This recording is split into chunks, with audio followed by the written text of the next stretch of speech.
family, my husband does the laundry. And he is a huge fan of seventh generation. And I was banned from the laundry room because I was using Tide. Why is the planet better off that my husband's doing the laundry? Well, thank you. It's great to be here. I love that opening question. Boy, put on the spot to go head-to-head with Tide on opening remark. Most people, you mentioned, Mike, the 90%. Most people who consume seventh generation actually go that next step of looking beyond the front label to the back label. And then going further there to the website and understanding a bit more about the company. Seventh generation was founded on a couple of core principles. And doing the right thing is in our DNA. It's all we know how to do. We don't have green products and not so green products. Everything we do is with the health of the consumer and the health of the planet in mind. And so when you purchase seventh generation laundry detergent, you can turn over the back label and there in full disclosure are all the ingredients of what we put into our product. We're not required to do that. There is no law that says we need to do that. We do that because it's the right thing to do. It's part of building conscious consumerism. And we can talk a lot about that. I think that is ultimately what we all must do. But educating, informing, allowing consumers to make those choices, and then being really conscious of what we put in. For example, the backbone of our laundry brand is a free and clear. We use no dyes and no fragrance in our free and clear laundry detergent. A lot of people have allergies. And so it's really important that they're not exposed to these ingredients. And so we make it easy for them to avoid chemicals they're looking to avoid. In addition, we really try to avoid your laundry detergent, your brand. The backbone of that detergent is petroleum. That's the core ingredient in that. The system is synthetic. Right? We use natural ingredients. So there's a big difference about the sustainability, the renewability of those resources. And frankly, why do you want petroleum and optical brighteners and other things on your clothes? We choose not to use those. We push ourselves on the science of sustainable engineering so that we can try to assemble the very best product for consumers. And then finally on packaging. Our laundry detergent bottle is 98% recycled plastic. We take milk jugs and we turn them into laundry bottles. And then we encourage our consumers to recycle those. So there are a bunch of differences, points of difference. And by the way, our price is about the same. So you can get all that goodness at the same price. So therefore, if you're informed, you're educated, and if we can do something as a brand company to spark your interest, we think we can get you over that threshold of making a more conscious choice for yourself, your family, your health, and the planet every day. Now, then here's my next question. It seems my clothes are perfectly clean enough. They don't look that different to me. Yeah.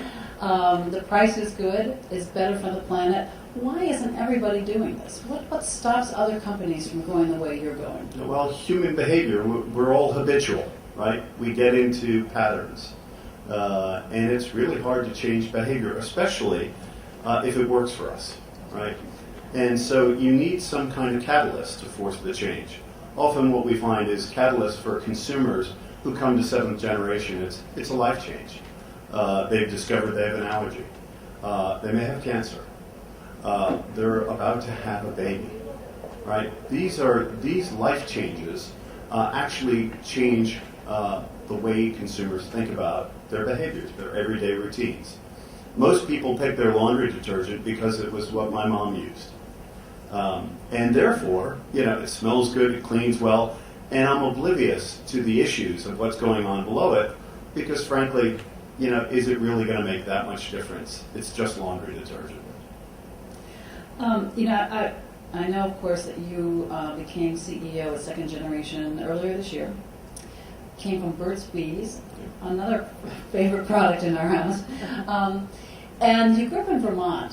And I just have on a personal note, do you think there's a connection between where you came from Burt's Bees and second generation. There's something about Vermonters. Well, and we have Green Mountain coffee roasters here later today. So it's great after traveling to the UK, Holland, and Australia to finally be right here in America with an American-grown company. Seventh generation was started almost 25 years ago up in Burlington, Vermont. Wonderful company. Burt's Bees actually started in Maine. There is something up in that northern New England area that connects people more consciously to their environment. I think maybe it's the drama and the beauty of northern New England, but there's also a community connectedness up there. This notion of community coming together, and I think that's why so many great businesses have been incubated in northern New England. And we love calling Burlington home at seventh generation. We've got an inspirational view out across Lake Champlain and the Adirondacks, and it reminds us every day of our core mission. You know, we're there in a great community where we play an active role. We have a breathtaking view of God's grace in front of us that we must care for as stewards. And we come together and do our best to push, to challenge one another, so that we can reach more consumers every day. Inspire, our mission is to inspire a consumer revolution that cares for the health of the next 7 generations. That's what we're out to do. Now, you said in an interview, if you were quoted correctly, shortly after you became CEO at seventh generation, that the product needed to become more stylish. I presume that's the packaging needed to become more stylish, and that this company needed to grow to somewhere. I think the figure was $1 billion in sales from wherever it was when you started. How's that going? What's your strategy? So we've talked a bit about impact, and boy, I would love to be Billabong, and I'd even love to have the reach of a Marks and Spencer. We are a small company. We are 150 million in sales, right? We are, 2% of your laundry purchases. And if we're really going to have a scale impact, we've got to grow our business. And we think about it this way. We meet everyday human needs. And we don't expect people not to wash their clothes or their dishes or their hands. But what we'd like to do is be their choice, is substitute what we think are more sustainable products for their everyday products, and therefore have a positive net impact. Our brand grew up very much as kind of a hippie brand, right? We were, and we have not had that edge of style historically. Now, some of that is part of an endearing factor for our consumers. But we've got to push the envelope of engagement with consumers if we really want to change that consumer behavior, force people out of their everyday habits to thinking more consciously. Then our brand needs to be more arresting. We need to shout more loudly because we don't have the media budgets of a Unilever or a Procter & Gamble to do that. So we have to find different ways to hold those conversations. That has to work on the shelf for us in our packaging. And for example, we have a wonderful new product we just launched. It's a 4 times concentrate laundry detergent. So first of all, by concentrating laundry, we're driving out the amount of water basically in your detergent. Therefore, we're shipping less water, which is a good thing. Frankly, your laundry, your washing machine fills up with water anyway. So we ought to hyper-concentrate. In fact, we ought to go to tablets or gels or such that, like you do in dishwashers or, frankly, as they have in Europe. That's the next generation from laundry. But we're going to super concentrates. And what we did with this 4X is it is our best product ever. We put it in a recycled corrugated box. Now, liquid laundry in corrugate, that's different. And it's 100% biodegradable recycled corrugate. We partnered up. A lot of our innovation is all about open network partnership. We are a small company. We are 105 employees, right? But we have the reach of thousands by partnering down the supply chain with our retail partners. with open innovation partners, we can do a lot of really cool stuff. And this package, this EcoLogic is our partner here, is arresting. And when you walk down a 24-foot row of laundry detergent, all in plastic bottles, and right there in the middle of the shelf is this corrugated, cool-looking box, it may just stop you and keep you from picking up your normal and ask you or invite you to check out our story. And that's what we have to do. We have to innovate through design. We have to shout more loudly. We've got to build amazing stories to engage the consumer and invite them along on this journey. Now, as you've said, and it certainly seems clear, that the competition is very tough. And in fact, some of the old style products are trying to do new things to be, at least seem or be, more greener. So how do you combat that? By being, seeming green and being green are different. And it starts with authenticity, and it goes to core principles and transparency. And we are, like every other speaker today, we are not perfect. And we will admit our weaknesses transparently as well. We are a brand company. What is a brand? A brand is a relationship with the consumer. Right? We have products which serve a functional benefit. Brands serve emotional benefits. And so brands are about relationships. And what is at the heart of every relationship? Trust. Trust is what a brand is all about. And so being is what it's all about, not seeming to be. And by being authentic, by being transparent, by admitting our weaknesses as well as sharing our strengths, we can be. We can build trust, and therefore we build a relationship, a point of difference, which is the power of a brand. Is it your sense that people are becoming more attuned to this? I mean, obviously lots is being written about the state of the earth and climate change, and do you feel like the message is getting out? So yes, I'm growth. optimistic. I'm an optimist and a pessimist at the same time. Here's the optimism. There is definitely a new generation. My kids are different than I am, and I'm different from my parents. And we're moving in the right direction. The challenge is, we're 1 billion going to 3 billion consumers. We're 5 billion people going to 9 billion. And the question is one of pace. Are we moving fast enough? If you look at various studies about the constraints of supply, basically, this planet can afford, relative to demand, population growth, and such, there is a tipping point somewhere around 2040, 2050 where the whole system begins to collapse. 2040, 2050, right? My kids will be my age. What am I doing about ensuring that the next generation, my kids, have the ability to live a life of health and happiness? Now, the next generation gets it, and we need to help them get it faster and deeper, like outreach through the, the Surf Rider Foundation or what. I love that. If Billabong can influence young kids, we've got to talk with young kids. We've got to change that behavior early on, but we all need to change our behavior as well. And so there is a part of me that says, yes, things are moving in the right direction. There is a question of pace, and what are we going to do about it?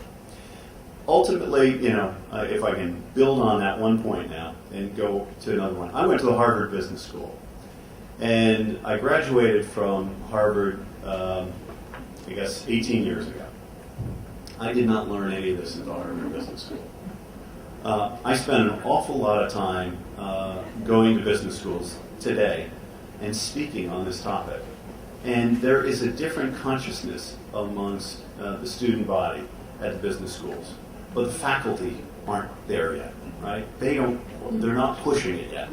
There are some that are well along the curve. I happen to have the great honor of working with Keenan Flagler, as you saw in the video, or Duke Fuqua. They are organizations that get it, or the Tuck Business School at Dartmouth. I'm really excited about what they're doing. We have got to teach the next generation of business leaders. Today, the largest 200 corporations on earth have the same economic clout as the poorest 4/5 of humanity. Think about that. 200 corporations have the economic clout of 4/5, 80% of humanity. If that is an awesome power these top 200 companies wield, with power comes responsibility. How do we ensure that the people that lead those 200 corporations are thinking consciously, are raising their game, are thinking about conscious consumerism, and making a difference? And that's what I'm trying to do from my little perch, is lead the way. Demonstrate that you can run a business that does good and does well, and help to educate future leaders on that. We've got to move quickly on this platform. Do you think that making this progress is solely the responsibility of the marketplace and of businesses, or where are you on whether government ought to have a role in, say, for example, banning petroleum from Tide? Again, I come back to, and I think it's a great debatable question we could spend the afternoon debating. My view is the most powerful force on earth is business. Business today is global. Those 200 corporations all have a global interest. And therefore, while the UN is terrific, it's probably one of the only global bodies outside of business today. So I don't think government's the solution, and I don't think they can be the answer. They can be party to the answer. They can advocate for good governance. We can use legislation, regulation, taxation in different ways to encourage the right behavior, including incentives. But that's not the answer. The answer has got to come from business. Business is the only force on earth that can change the dynamic on earth. And we've got to encourage the leading businesses on earth to take a positive, proactive stance in the next 4 or 5 decades, or the game is over. So I'm delighted to hear Marks and Spencer thinking about 2020 and beyond. We have to fundamentally change business models. That is the only way we're going to save our planet and save ourselves. Do you think, what's your feeling about timing? Is there too little being done? Does much more need to be done more quickly, or do you think the pace is acceptable? The pace is too slow. We need greater moral courage from our leaders. We need people who begin to think like B corporations, and think about stakeholders, not simply shareholders. Seventh Generation is a B Corp. We are honored to be an early founding and leading B Corp. We're setting an example by being a B Corp that you can actually think consciously about all stakeholders and generate a consumer following, a healthier business climate, a rich corporate culture which attracts great talent, and ultimately deliver a sustainable bottom line for shareholders. We need more B Corps, and we need them quickly. We need more conscious leaders, and we need them quickly. Unfortunately, we have the boiling frog effect right now. The water was not boiling when we dropped the frog in. Instead, the heat is rising. And if we don't think quickly, if we don't leap from the water and change our behaviors, change our leadership, in particular in business, we're going to have a real challenge on our hands. One last question for you. Who's the enemy here? Do you find that it's just inertia that keeps companies from changing their product contents, or is it aggressive, efforts on behalf of, say, I don't want to pick on the petroleum companies, but let's just pick on them, right? Yeah. That are, resisting change that other companies might want to make. Is there a real enemy? Wow. It's a question I've never actually been asked or thought about, so I apologize. But enemy is a strong word. Yeah, I don't think there are many people who consciously go to work every day saying, I'm out to destroy the planet, or I'm out to really wreck people's lives. But, there's cause and effect. And I think there are a lot of negative effects. The cause, per se, isn't ill intent. But it might be to maintain the status quo. It might be to keep my oil company Sure. growing. We have constant pressures, especially publicly traded companies, have constant pressures about performing in the marketplace. What we probably need to do is rethink marketplace dynamics, which is really difficult to do. But some companies have taken a stance and said, you know what, I'm not going to do quarterly reporting. I'm going to actually just report on an annual basis. That gives me the freedom to make longer-term investments, make the right choices. I think this is about good corporate governance. I think boards need to play a role in it. Boards as stewards of long-term sustainability of corporations need to relieve the pressure on the executive team. We need leaders in the executive offices as well, but the boards really need to take that choice. I think we need to have boards begin to really redefine what good leadership and governance looks like for public corporations. And then I think we need more and more flow of capital through private enterprise into companies that are innovating, creating, sustaining better solutions for tomorrow. And if we put those two together, I think we'll, along with igniting a consumer revolution, and that is a big piece that I think that branded companies that get it, and there have been a number of them rattled off today. Green Mountain is here. Marks and Spencer gets it. You get Interface Carbon. Ray Anderson was a god. You can run through the list. Timberland, Patagonia. We need to really build this kind of conscious consumerism network of like-minded companies that have influences over consumers and create the right, not only education, but excitement, engagement, incentives for consumers to take that next step on the journey. It's inspiring. Thank you very much. Thank you.